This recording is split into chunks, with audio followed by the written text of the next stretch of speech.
ওরে দুলাল, তোদের মাঝে আমাদের সবাইকে ছেড়ে চলে গেছে। শত কাঁদিলেও আর কোনদিন ফিরে আসবে না।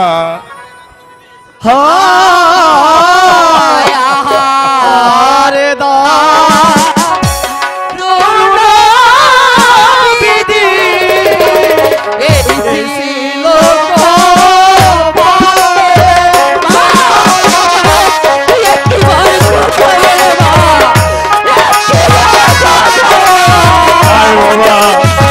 আমার বুকে আয়, শত কাঁদলেও যে তোদের আর ফিরে আসবে না।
যাও দাসী, তুমি মহারাজকে পাঠিয়ে দাও, গিয়ে বলো আমি তাই গিয়ে বলো রানীমা অসুস্থ। আমি তাই বলছি।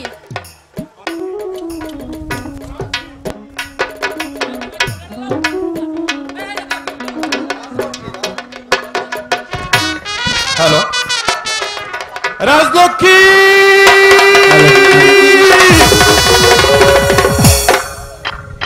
লক্ষ্মী কি হয়েছে তোমার লক্ষ্মী? মহারাজ, আমার মনে হয় আমি আর বাঁচবো না মহারাজ।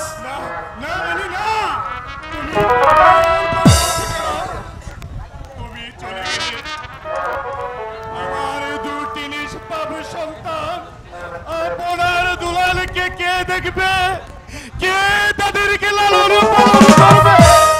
মহারাজ, এই সময় আমার আপন দুলালকে আমি দেখতে চাই, আপনি ওদেরকে ডাকুন। ঠিক আছে রানী রাজলক্ষ্মী, আমি তাই করছি। এই কি আছে, আপন দুলালকে দরবারে পাঠিয়ে দে। আরে ভালো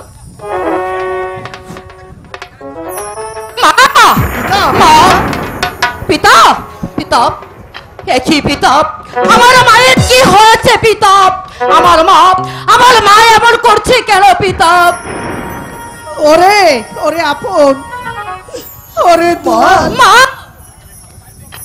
তোদেরকে আমি ভালো করে দেখিনি মহারাজ।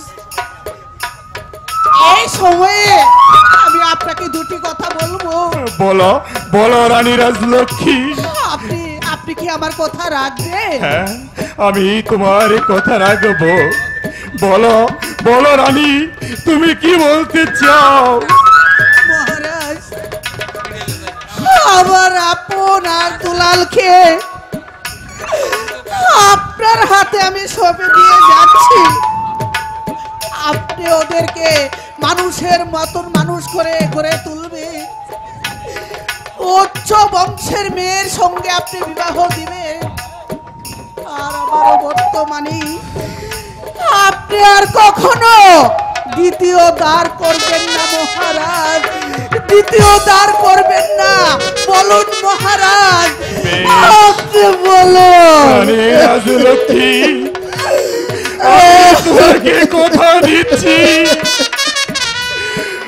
আপন দুলালকে আমি পিতাপ মানুষের মতো মানুষ করে গড়ে তুলবো, ও উচ্চ বংশের মেয়ের সাথে বিয়ে দেব। আর আর আমার দেহে বিন্দু রক্ত থাকতে আমি আর কখনো তৃতীয় দ্বার গ্রহণ করব না। মহারাজ, এ কথা শুনে আমি খুব খুশি হয়েছি। মহারাজ, একবার আপনি সেনাপতি মীর কাসেমকে ডাকুন। এই কে আছিস? সেনাপতি মীর কাসেমকে এখনই দরবারে পাঠিয়ে দে। জয় হোক মহারাজের জয় হোক। একই মহারাজ, মহারানীর কি হয়েছে? সেনাপতি মীর কাসেম, রানী রাজলক্ষ্মী অসুস্থ। অসুস্থ? হ্যাঁ হ্যাঁ মীর কাসেম, ভয় নেই মহারাজ, আমি এই মুহূর্তে ডাক্তার ডেকে নিয়ে আসছি। যাও যাও মীর কাসেম। দাঁড়াও, তাকে ডাকতে হবে না। না, মীর কাসেম, এসো এসো, তোমার সঙ্গে দুটি কথা বলি। বলো বলো, তুমি আমার কথা রাখবে? ওগো দেবী, একদিন আমি এক মুঠো পাথের জন্যে মানুষের দুয়ারে ধরে ঘুরে বেড়ে আজ আমি হয়েছি এই রাজ্যের প্রধান সেনাপতি। আর আমি আপনার কথা রাখবো না? আপনি এই কথা কেমন করে বললেন দেবী? বলুন দেবী, বলুন দেবী, কি বলবে? মীর কাসেম, তোমার কথা শুনে আমি খুবই খুশি হলাম।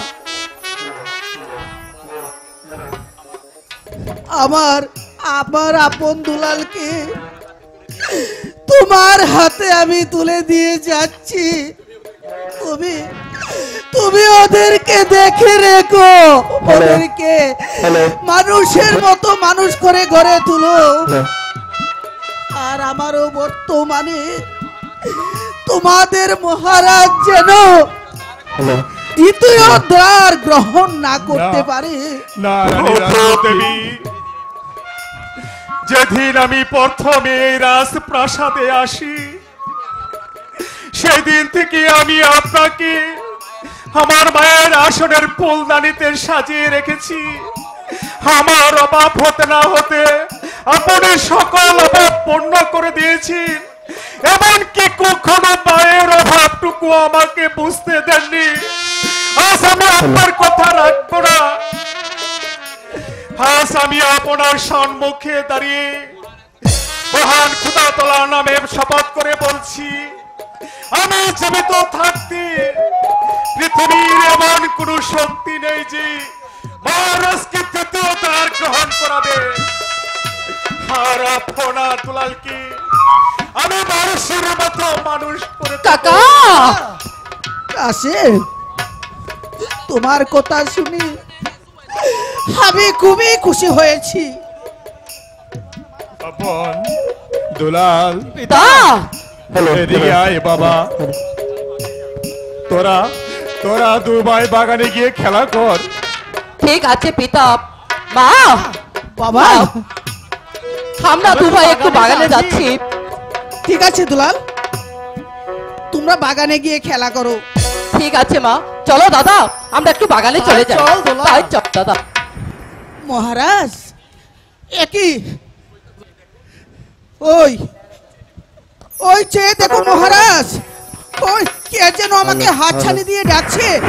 হায়, রাজলক্ষ্মী, তোর সময় শেষ হয়ে গেছে।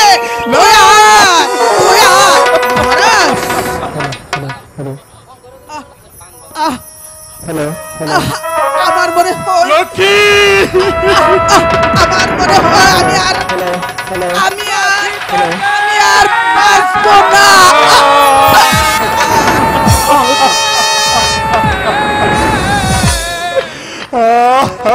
আসবে না শত কাঁদিলে। আসবে না শত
আসে রানী রাজলোকে আমাকে ছেড়ে পরো পারে চলে গেছে এখন আমি কাকে দিয়ে কাটবো আচার পাখি বাদন ছিঁড়ে চলে গেল অনেক দূরে।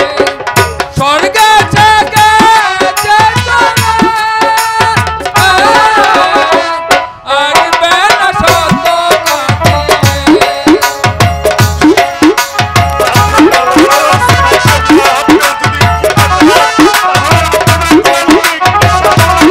রানী রাজলোকে আমাকে ছেড়ে চলে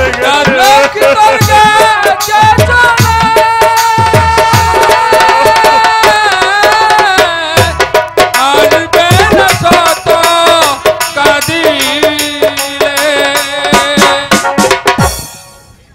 না লক্ষ্মী না আমাকে একা ফেলে তুমি এই পৃথিবী ছেড়ে চলে যেতে পারো না মহারাজ আপনি শান্ত হন মহারাজ আপনার কান্না আমি যে আর সহ্য করতে পারছি না। সেনাপতি বীর কাশেম একটিবার কি তুমি ভেবে দেখেছ আমার আপনার দুলাল যদি এসে আমাকে জিজ্ঞাসা করে আমি কি জবাব দিব পিতাপ আয় বাবা বল দুলাল হায় আপনি পিতা কাছে কেন মায়ের কি হয়েছে আয় বাবা দুলাল আমার বুকে আয়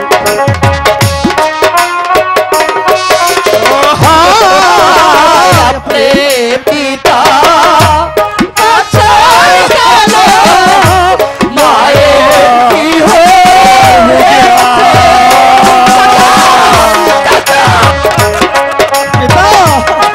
তোর কান্না যাই আমি সইতে পারছি না বাবা তোদের কান্না আমি সইতে পারছি না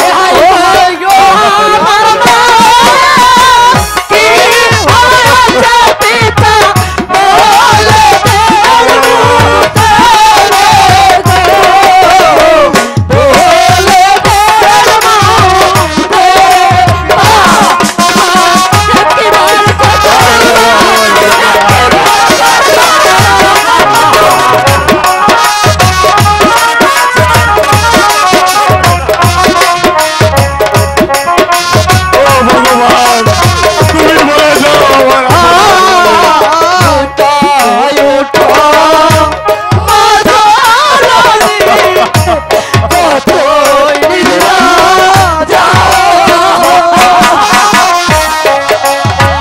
আয় বাবা আমার মুখে আয় তোদের কান্না যে আমি আর সইতে পারছি না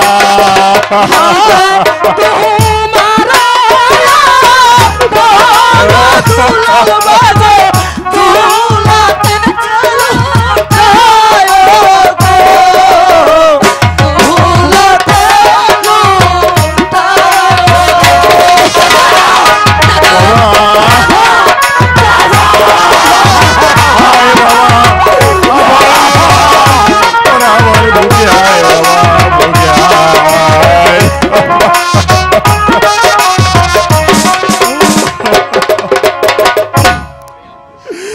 ওরে আপন ওরে দুলাল তোদের মাঝে আমাদের সবাইকে ছেড়ে চলে গেছে শত কাঁদিলেও আর কোনদিন ফিরে আসবে না আরে দা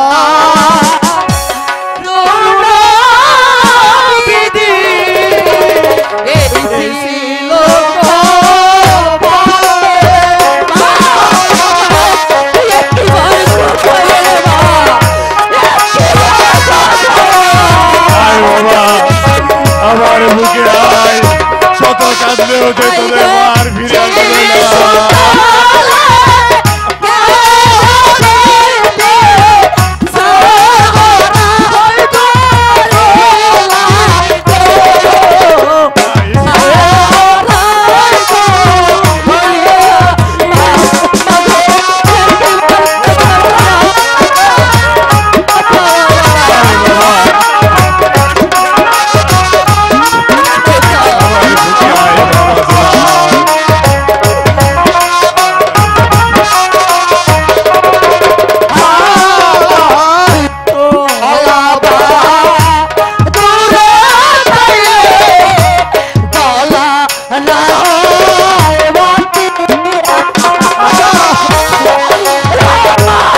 আমার বুকে আয় বাবা, কি হলো পিতা? কাঁদিস রে বাবা। কাকা, কাকা গো, আমাদের মা চলে গেল, এখন তুমি বলো কাকা, কে আমাদেরকে দেখবে, কে আমাদেরকে লালন পালন দেবে, কে আমাদেরকে ঠিক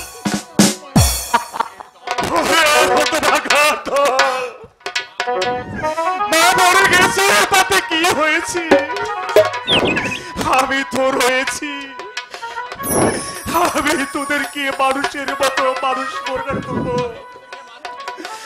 আমি তোদেরকে মাতৃর স্নেহ দিয়ে যাব। ওগো ঠাকুর, এই দৃশ্য দেখার পূর্বে তুমি আমাকে মৃত্যু দিলে না কেন ঠাকুর? তুমি আমাকে মৃত্যু দিলে না কেন? হাঁপুড়ে যদি এভাবে ভেঙে পড়ে, তাহলে মাতৃহারা দুটি সন্তান আপনার দুলালকে সান্ত্বনা দিবে কি? তাই আমি বলছি, আপনার দুলালকে নিয়ে আপনি বিশ্রামে অন্তর্মহলে চলে যান, আমি মহারানীর সৎকারের ব্যবস্থা করছি। ঠিক আছে সেনাপতি বীর কাসেম। আপন পিতা, দুলাল, তা চল বাবা, তোরা আমার সাথে চল। কোথায়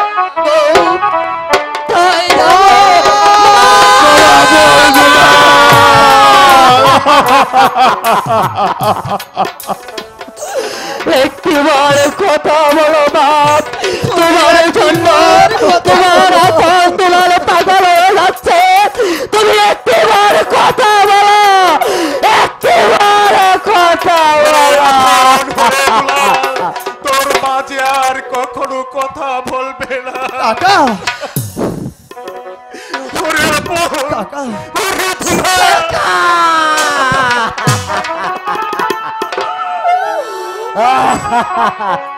তোরা কেন এখনো বুঝতে পারছিস না? মাথা কারো চিরকালীন থাকে না রে, তোরা যা। আয় আপন, আয় দুলাল, তোরা আমার সঙ্গে আয়। মা! ওগো দেবী, ওগো দেবী, মনে বড় আশা ছিল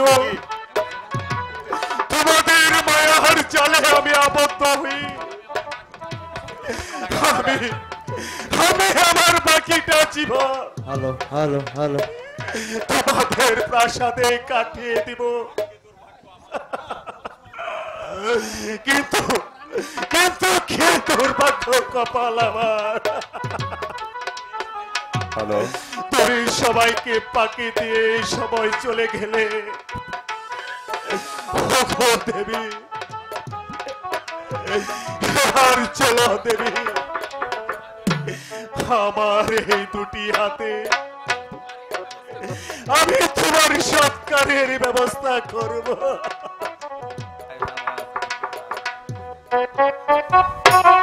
হুঁশিয়ার! হুঁশিয়ার! সেনাপতি বীর কাসেম! তুমি মহারানীর পবিত্র দেহ স্পর্শ করবে না। কে? একই মন্ত্রী জং বাহাদুর। মন্ত্রী জং বাহাদুর, কেন আমি মহারানীর মৃতদেহ সৎকার করতে পারবো না? কারণ তুমি বিধর্মী মুসলমান। তুমি যদি মহারানীর পবিত্র দেহ স্পর্শ করো, তাহলে মহারানীর পবিত্র দেহ অপবিত্র হয়ে যাবে, সে কোনোদিন স্বর্গে যেতে পারবে না। তাই তো আমার স্পর্শে মহারানী যদি স্বর্গে যেতে না পারে, তাহলে যে আমার পাপ হবে। তোমার পাপ হবে। দেবী, তুমি আমাকে ক্ষমা করে দিও। মনে আশা থাকার সত্ত্বেও আমি এক বিধর্মী মুসলিম যুবক বলে তোমার সৎকার আমি করতে পারছি না। ঠিক আছে মন্ত্রী চাঁদা, আচ্ছা আচ্ছা আচ্ছা আচ্ছা আচ্ছা আচ্ছা আমি চলে যাচ্ছি। আচ্ছা চলে যাও। তার আগে একটি কথা বলে যাই। বলে যাও, তুমি কি বলবে? মহারানীর সৎকার নিয়ে কোন রকম ছাল ছতারি করো, তাহলে তাম পৃথিবীর মানুষ আপনার তোমাকে ক্ষমা করতে পারে, আকাশ বাতাস তোমাকে ক্ষমা করতে পারে, 33 কোটি দেবতা তোমাকে ক্ষমা করতে পারে, কিন্তু বেতনের মুসলিম যুবক সেনাপতি মীর কাসেম কখনো তোমাকে ক্ষমা করবে না। কথাটা মনে থাকে যেন।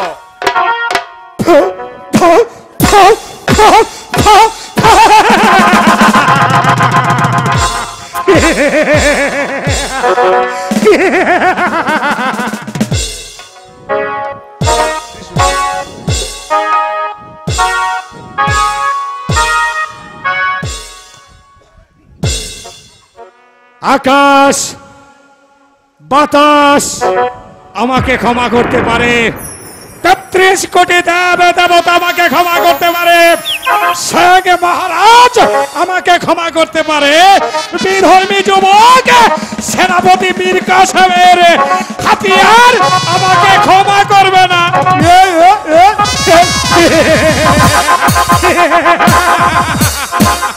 আরে যাও যাও যাও যাও যাও সেনাপতি মীর কাসেম, তুমি গিয়ে তোমার মহারাজকে সান্ত্বনা দাও।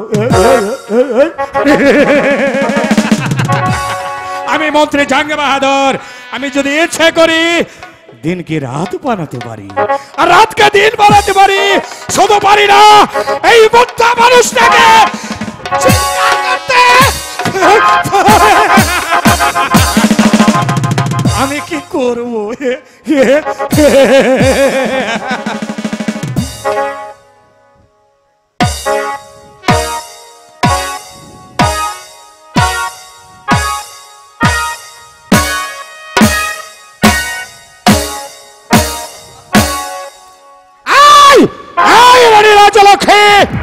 আমি তোমার কাছে এমন কি অন্যায় অপরাধ করেছিলাম?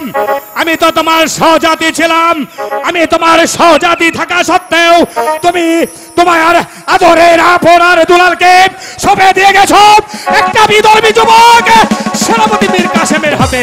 এই,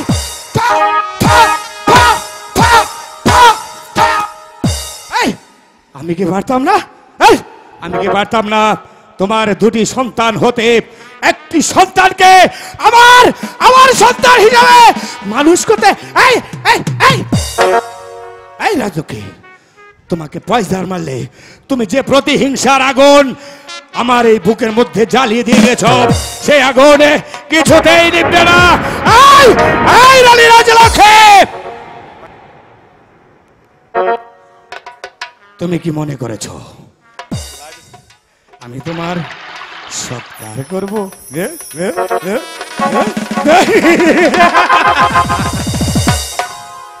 আমি তোমাকে ফেলে দেব ওই নর্দমার স্তপে, সেখান থেকে শৃগালে শকুনে তোমার দেহটাকে টেনে হেসড়ে ভক্ষণ করবি, আর আমি দূর থেকে দাঁড়িয়ে অট্ট হাসি হাসব।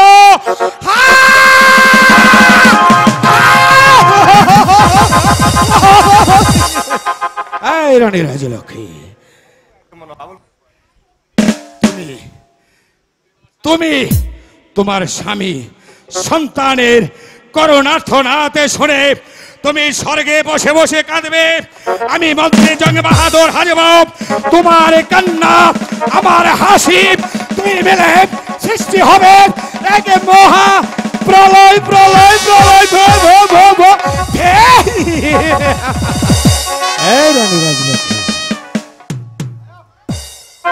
এবার চলো আমি তোমার সৎকার সৎকার সৎকার বো বো বো।